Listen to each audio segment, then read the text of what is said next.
Vous écoutez Radio Légumes et compagnie, le balado consacré à la culture et l'entretien des plantes comestibles.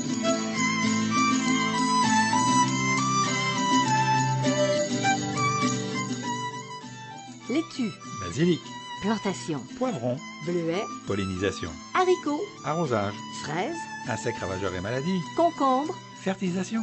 Radio Légumes et compagnie, le balado qui vous dit tout pour cultiver et entretenir simplement les plantes comestibles de façon naturelle.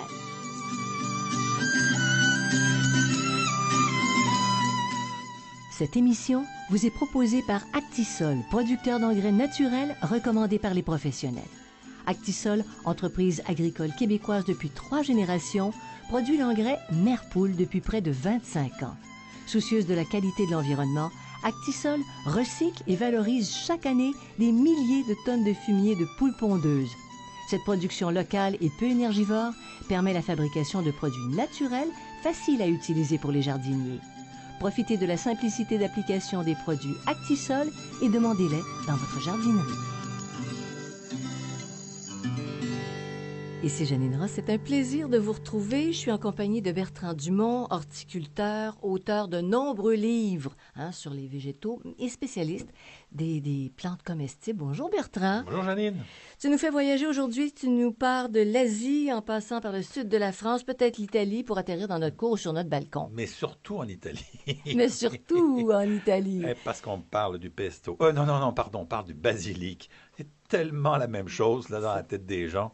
Fait que je vais vous parler du basilic, c'est le roi des fines herbes.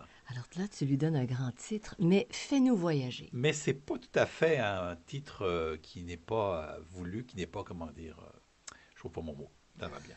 Donc, parce qu'en réalité, c'est parce qu'une époque, il y avait juste les rois qui avaient le droit de cultiver le basilic, de cueillir le basilic. C'est ça l'idée, le lien, mais là, tu l'as fait, c'est parfait. Donc, le basilic est originaire de l'Inde et de l'Asie du Sud-Est. Peut-être d'Afrique, on n'est pas tout à fait sûr de ce côté-là. Mais il est cultivé depuis, tenez-vous bien, 4000 ans. Bon, alors c'est vraiment... Ça fait du monde. Et à une époque, seuls les rois avaient le droit de les cueillir. C'est pour ça que c'est le roi des fines herbes, parce que seul le roi avait... C'était une plante royale, le basilic. C'était réservé, c'était sacré. Probablement que c'était sacré. C'était sacré. Ouais. Donc, on associe à la vie et surtout à la mort dans les civilisations grecques. C'est pour ça qu'on a retrouvé du basilic dans les tombes grecques et égyptiennes et grecques. Et c'est aussi associé à l'amour, le basilic. Ah. Le basilic est associé à l'amour. Ben, disons que ça réveille. Ça réveille. C'est une plante, elle réveille. C'est pas fort et ça a un goût soutenu, très particulier. Oui. C'est riche en croyances, en légendes, en histoires extraordinaires. On fait même des encens. Il faut savoir qu'il y a un autre organisme organique qui existe et qui s'appelle le basilic. Et ben c'est un peu un genre de dragon là, c'est un peu un genre de dragon là. C'est légendaire là, le basilic là. Ouais. Donc c'est arrivé en Italie à la fin du 15e siècle, en France au début du 16e siècle et pour le reste du monde aussi. Il faut savoir que la majorité des plantes arrivent en Italie. C'est en Espagne et en Italie, c'est deux gros là qui vont importer. Les Français sont toujours un peu en retard dans le train des introductions des plantes. Et c'est surtout que longtemps, on lui a trouvé des propriétés médicinales digestives, apéritifs, toniques, antiseptiques et autres. Donc, c'est pour ça qu'elle a été très cultivée et très rapidement, elle a été cultivée. Alors, ça s'appelle la médecine qui goûte bon. Oui. Et qui est savoureuse. Voilà.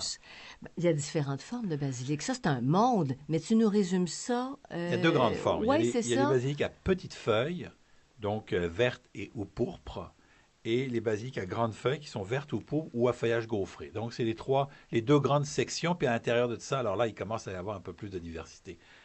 Parce que, par exemple, on a le basilic de Gênes qui goûte le citron et la menthe. On a le basilic. Mets ça dans les salades. Oui. Mais c'est des découvertes. Oui. Toutes ces formes, ces variétés, ce que ça peut ajouter, c'est incroyable. La feuille de laitue qui est légèrement anisée. Oui. Et puis, on a la grande feuille qui goûte la réglisse, la menthe et l'épice. Mais on a des grandes feuilles rouges puis des grandes feuilles vertes. C'est pour ça que j'avais fait la différence au départ. On a le basilic cannelle qui goûte le clou de girofle et la cannelle. Il est assez épicé. Le basilic citron, qui goûte le citron. Je sais que c'est un de tes préférés, le basilic citron. Oui. Et on peut faire du pesto aussi avec tous ces basilics-là. Ça varie le goût à chaque feuille. On a le African Blue, qui est légèrement une odeur de camphre. légèrement confré. Tu mêles ça avec quoi? Mais ça demande quand même une certaine recherche de goût, là. Oui, c'est ça. T'associes ça à quoi? C'est quand ça a une À, odeur camphrée. à de la volaille, des choses comme ça, C'est ça. c'est bon. Il y a le basilic sacré, qui lui est le clou de girofle qui ressemble à l'origan. Il faut faire attention parce qu'il y a deux basilics sacrés, là. Il y a un basilic qui est un vrai basilic, puis l'autre qui n'est pas un basilic, là. Donc ça dépend un petit peu. Et puis il y a le basilic thaïlandais Siam Queen qu'on appelle, qui goûte l'anis, lui, carrément, Ça, c'est qui bon. est très très bon Ah, aussi. Oui. Donc c'est merveilleux. Le Alors, basilic, il y a une variété de goûts, là, on peut vraiment s'amuser avec ça. et tu nous disais que c'était utilisé beaucoup pour pour la médecine, Oui. pour soigner les gens. Alors, la valeur pour notre santé du basilic. Ben, on sait qu'il y a une quantité moyenne d'antioxydants. On ne connaît pas trop ce qui se passe là-dedans. On sait qu'il y a un peu de vitamine K et du fer, mais surtout quand ils sont séchés. OK? Donc, ça n'a pas une grande... on a considéré il y a longtemps une valeur médicinale, mais pas une grande valeur nutritionnelle. Hein? Ce n'est pas tout à fait la même chose. Non, c'est pas... Ouais. Donc, c'est un peu la différence. Et elle produit des huiles essentielles, mais elle a des besoins essentiels. Elle est... Le basilic. Le basilic, Oui. il est gourmand et assoiffé. Et bien, comme la tomate, comme par hasard. Mais c'est étonnant, Bertrand. Oui, comme là, ils sont de bons compagnons C'est d'ailleurs. ça. Mais ça pousse dans le sud de la France, par exemple. Le basilic, ça pousse en Italie encore plus bas. Ça pousse dans un pays chaud. Très chaud, mais ça a besoin de beaucoup d'eau. Mais oui, ça a besoin Alors, de il faut beaucoup les d'eau. surveiller. Mais parce que ça vient pas d'Italie puis de France. Non. Ça vient de l'Inde, puis d'Asie du Sud-Est. Il fait chaud pourtant là-bas. Oui, mais c'est aussi des régions où il y a beaucoup d'eau dans le sol quand il y a après les moussons, puis ainsi de C'est suite. vrai. Donc, il y a beaucoup d'eau. Et donc, et ça, c'est un peu intéressant de voir que c'est une fine herbe, une fine herbe. J'ai jamais su si je C'est mettais les S à difficile, une. ouais. Hein. Une plante aromatique, on va l'appeler comme ça, c'est plus facile. T'en sors mieux comme On s'en ça. sort mieux comme ça. Donc, une plante aromatique qui, elle, n'est pas une plante qui est une plante d'endroit sec, là. C'est différent, là. C'est pas vrai que c'est toutes les fines herbes qui poussent dans la caillasse puis dans la sécheresse. Non. Ça, loin de là. Ben, le basilic, de toute façon, ça ne fonctionnerait Et pas. puis, on va vous en reparler Ouais. dans un balado bientôt. Alors, elle a besoin d'une cure d'eau, mais continuelle, mais pas seulement. Elle arbore, oh mon Dieu que je parle bien. Elle déteste. Elle déteste le froid. OK? Ça, elle affectionne la chaleur. C'est une plante de grande chaleur qui déteste le froid. Et ça, il faut faire très attention. Quand vous faites des basilics, même si vous les achetez, vous les plantez trop tôt, puis il se met à faire froid, ils vont s'arrêter de pousser et même ils vont prendre des semaines à repartir. Oui. Vous êtes mieux d'attendre pendant un petit bout pour le basilic, là, et qu'il fasse bien chaud, ça soit bien réchauffé. Et moi, je vous dirais, si vous plantez du basilic en même temps que vos tomates, vous êtes pas mal dans le... C'est pas mal. C'est pas mal les mêmes besoins, C'est dans pas le mal fond. les mêmes besoins, puis c'est ça. pas mal les mêmes conditions. Cependant, le basilic, au mois d'août, il faut le surveiller aussi. Vers la mi-août, là, quand les journées commencent à rafraîchir, il faut J'en faire parle attention. Dans 30 secondes sur Tu les fais ça? récoltes. D'accord.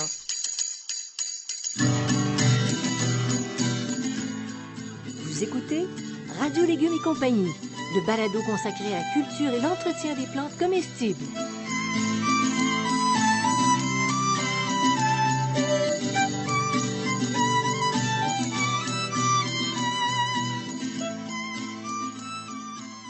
L'engrais Merpoule d'Actisol est facile à utiliser. Il est produit localement et bon pour l'environnement. Cet engrais 100% naturel est fait de fumier de poule pondeuse. La chaleur produite par celle-ci est récupérée grâce à un ingénieux système qui permet de recycler et de sécher le précieux fumier. L'engrais Merpoule 100% organique est un produit approuvé conforme pour l'agriculture biologique. Pour votre potager, exigez l'engrais Merpoule d'Actisol, une entreprise locale qui accompagne les jardiniers amateurs d'ici dans leur quête d'un environnement plus beau et surtout plus sain.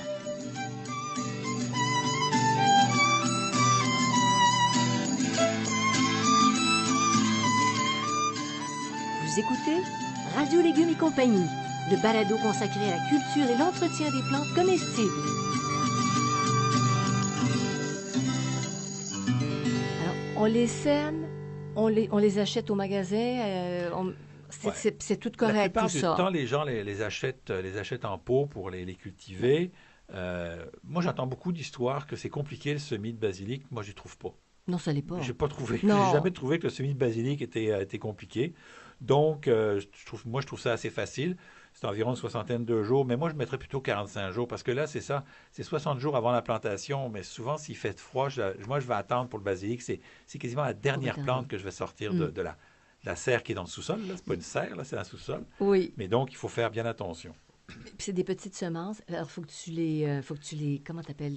Et démarier, les Oui, les séparer. démarier, C'est les ça. séparer, c'est ça. Pour qu'elles prennent, quand tu les fais en semis, Mais qu'elles c'est prennent vrai, de la c'est vrai force. que le plus facile, c'est d'acheter les plantes chez les producteurs. Et les Ouais. producteurs ont une très bonne variété aujourd'hui. Il y a une très, très bonne Mais variété. si on veut chercher vraiment quelque chose de particulier, le semer, c'est Absolument, imbattable. absolument. Oui. Alors, à quel moment on fait la plantation, Donc, vraiment, là? très important, une température de plus 15 degrés la nuit durant une semaine. Plus 15 degrés la nuit durant une semaine, là, on parle vraiment de fin mai, début juin, là, hein, même dans le sud du Québec. Imaginez encore à Québec et plus loin, là. Donc, vraiment, là, parce que on dit qu'en général, on peut planter les légumes quand il fait 10 degrés la nuit pendant une semaine. Mais là, il faut 15 15 degrés la degrés. nuit, 5 degrés de Mm. plus. Sol bien réchauffé, 18 degrés Celsius en profondeur aussi, la même chose que pour la tomate. Donc, si jamais on plante par temps froid, puis que tout d'un coup, le temps, le temps froid, pardon, si on plante par temps chaud, je me reprends, si on plante Oui. par temps chaud, puis que le froid arrive, ben, à ce moment-là, on met une couverture par-dessus, Une là, petite toile, une la petite fameuse toile. petite Mais toile blanche, le là. conseil vraiment sur le Ah. basilic, soyez patient avec votre basilic, il va vous en donner beaucoup plus que si vous le plantez trop tôt. Ça, c'est clair. C'est tout à fait vrai, puis ça donne des super beaux plants, tandis que, autrement, quand on les plante trop tôt, ils faiblissent, ils sont moins productifs. Effectivement, oui, Ouais. exact. Alors, comment faire la plantation? D'abord, ils aiment manger, donc on met beaucoup de compost, hein, c'est comme la tomate.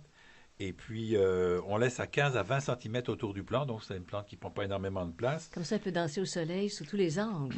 Ou Et puis, presque. souvent, ils sont vendus par 3 ou 4 dans un pot, on les laisse par 3 ou 4 dans un pot. Mais depuis quelques temps, je trouve ça un peu spécial. Ils vous en mettent plus dans le pot, ils vous en mettent 5 ou 6 dans le pot. Ouais. C'est aucun avantage de le faire. Mais parce que qu'au centre, il n'y a pas de soleil. c'est trop serré, puis ça vous aurait pas plus de trucs, de basilic. Mm. Ce qu'il faut, c'est soit en supprimer, ce qui est un peu bête, soit les diviser, ce qui est faisable, mais un petit peu difficile, parce que si c'est pas assez enraciné, là, ça va être un peu compliqué à faire. Mais on essayer de trouver des pots avec 3-4 dedans, c'est en masse. Là. Quand il y en a 6, 7, 8, là, c'est pas plus un avantage. Là. Bon, alors nous voilà avertis. La promiscuité à éviter. À éviter, parce qu'ils ne produisent pas plus en réalité, c'est pas plus avantage. Bien que promiscuité, tu dis ça, mais la cour du roi Basilic, il y en a des courtisans là-dedans, là. Oh oui. Oui, c'est ça. Parce- Elle vit en groupe. Oui, Elle aime. le basilic, on dit la basilic, on ne sait plus. Hein, donc, mais c'est parce que c'est une plante qui repousse les pucerons, les moustiques, la mouche, le sphinx de tomate. Donc, son odeur fait une confusion olfactive. Les plantes qui sont autour vont être protégées par l'odeur qui émane, l'odeur qui émane mon Du Dieu, plan. du plan. Ça, Je vais ça finir par s'en y vient. arriver. Ça s'en On va y vient. arriver, on va y arriver. Et les queues puis les dons, on a toujours un peu de misère. Ça diminue la présence de ignium ou de blanc sur les courges, les concombres, les cornichons, les courgettes. Ça diminue, ça ne l'enlève pas au complet. OK? Et ça attire, si on la laisse fleurir, ça attire les insectes pollinisateurs.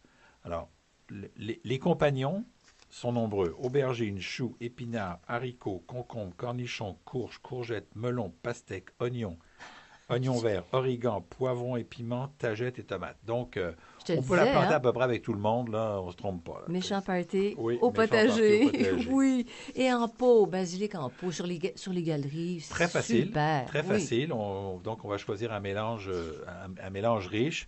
Ça prend 3 litres par plant, donc c'est une des plantes qui prend le moins 3 litres. Là. Pas beaucoup de terre. C'est pas beaucoup de terre, c'est 2 bouteilles de coke là, en volume, là, voyez-vous à peu près ce que ça donne. Mm. Donc, c'est pas trop. Moins que ça pourrait se faire, mais vous avez passé votre vie à arroser parce que ça va être tout le temps arrosé.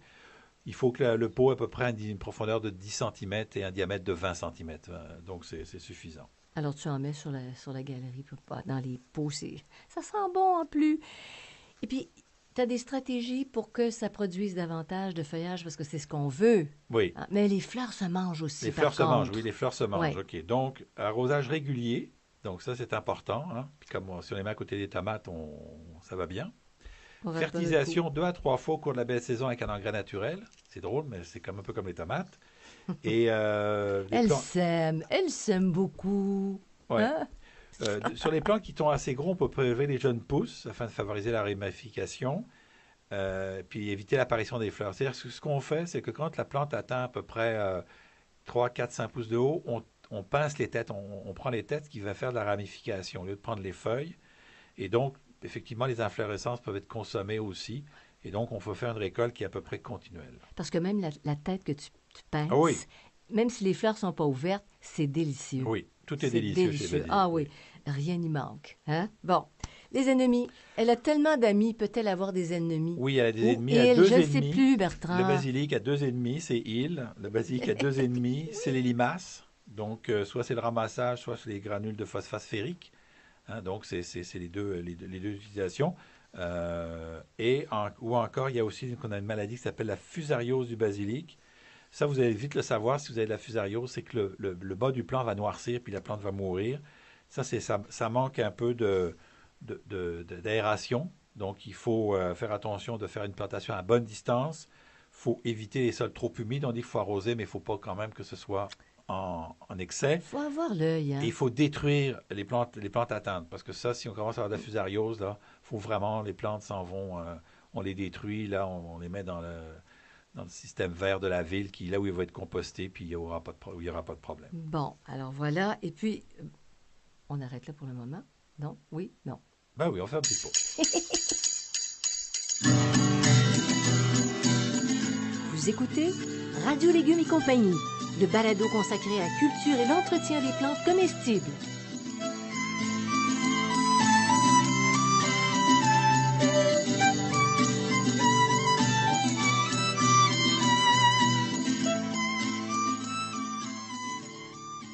Vous adorez jardiner et vous êtes à la recherche d'informations originales, pertinentes et fiables? Dans une ambiance détendue et conviviale, Mélanie Grégoire et l'équipe de professionnels du site web M Jardiner vous proposent de nombreuses capsules d'informations sur les plantes, les techniques de jardinage et l'entretien facile du jardin. De plus, tous les samedis matins, Mélanie vous offre un Facebook Live et répond en direct à vos questions sur la page Facebook de M Jardiner. Pour du plaisir et des récoltes abondantes, Mélanie vous donne rendez-vous au mjardiner.com.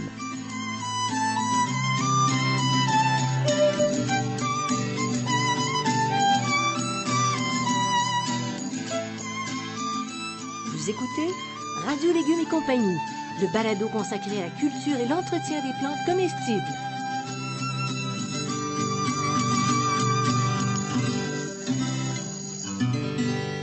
Durant la saison, Bertrand, on récolte quand à peu près? Pour le basilic. On récolte au fur et à mesure de la croissance. OK? On peut manger du basilic on le plante à partir de 2 semaines, 3 semaines plus tard, on peut commencer à récolter sans problème. Il faut laisser quand même un petit peu de feuilles. Il faut laisser un peu de feuilles. Oui, il faut faire un peu de jugement. Il faut avoir un petit peu de jugement. Si vous enlevez toutes les feuilles, il n'y aura plus de basilic. Et on fait bien attention à la fin de l'été. Très tôt à la fin de l'été, là, puis si on parle de la fin de l'été, on ne parle même pas de l'automne. Là. Souvent, vers la mi-août, là, les températures commencent à redescendre. Et là, c'est le temps de récolter votre plant au complet. Et il faut être attentif. Parce Très que attentif. juste un petit peu plus, puis tu n'as plus de qualité. Ça va geler quasiment de peur. Ouais. Presque, on dirait que même à 2 degrés, ça gèle quasiment. Ouais. OK? Il faut faire très, très attention. Et votre basilic va être moins goûteux s'il fait froid. Donc, dès que vous voyez que ils annoncent des températures qui vont baisser un petit peu, là, en dessous de 15 degrés la nuit, c'est le temps de faire le pesto. Ah! Qu'est-ce que tu as dit? C'est le temps de faire le pesto. C'est la fête de l'été. Hey, il y a des voisins qui arrivaient ici avec des plants de basilic, là, comme ça. Oui. Des quantités astronomiques. C'est tellement bon. Et donc, on récolte le matin, après la rosée. Hein, oui, les fines herbes, c'est en général comme ça. Donc, avant les grandes chaleurs, pour avoir le maximum de l'essentiel. Mais avant de parler on parle de les manger aussi, mais moi, je veux que tu nous donnes ton petit truc pour le pesto, que tu remplaces comment ça s'appelle, les noix qui sont chères, les noix de pin, oui, par des amandes. Par des amandes. Carrément des amandes, puis vous les prenez grosses, non hachées, c'est encore moins cher. Puis vous les passez au cuisineur ou... Et c'est divin. C'est très, très bon. C'est très, très bon. Moi, j'adore. Et j'ai vu qu'il y a puis ça, je vais l'essayer avec du chanvre, des graines de chanvre. Oui, avec des graines de chanvre. Il paraît que c'est quelque chose de des graines de chanvre, mais pas des graines de chanvre pleines de THC, là. Non, des horticoles. OK. Horticoles. Donc, et puis, un autre truc, Bertrand. Oui. Ça, c'est un voyage qu'on avait fait. Ça aussi, je voudrais le partager. C'est tellement bon. Le ciseau à 5 lames pour tailler en petites languettes Ouais, mais ça, je sais pas Ton si on en trouve ici, là. basilic. Ah oui, Sur oui, oui, Internet, on doit en trouver. Ouais, t'en as oui, vu? on a des amis qui en ont. Ça fait un travail formidable. C'est en belle, ça fait une belle assiette. Tu les décores en lampe. Formidable. Bon, Donc, on les mange frais, en salade, en sauce, en pesto, en marinade. Hein. Tout simplement, on récolte la laitue. Et on récolte la laitue, on récolte le pesto, on met ça là-dessus, puis ça fait une laitue au pesto un point, c'est tout. fantastique.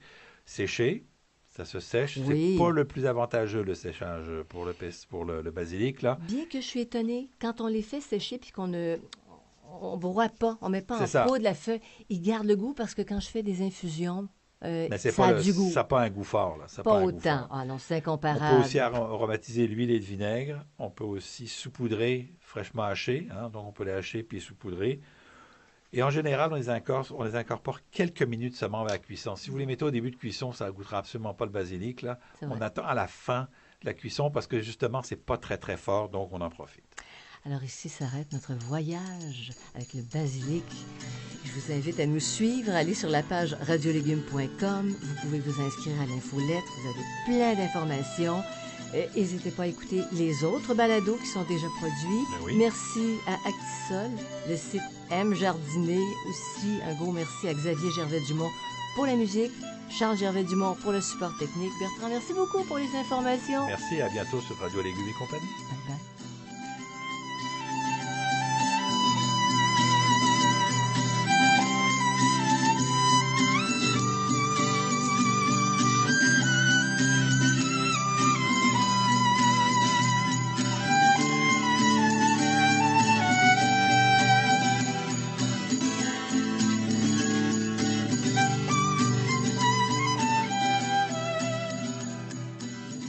Vous écoutez Radio Légumes et compagnie, le balado consacré à la culture et l'entretien des plantes comestibles.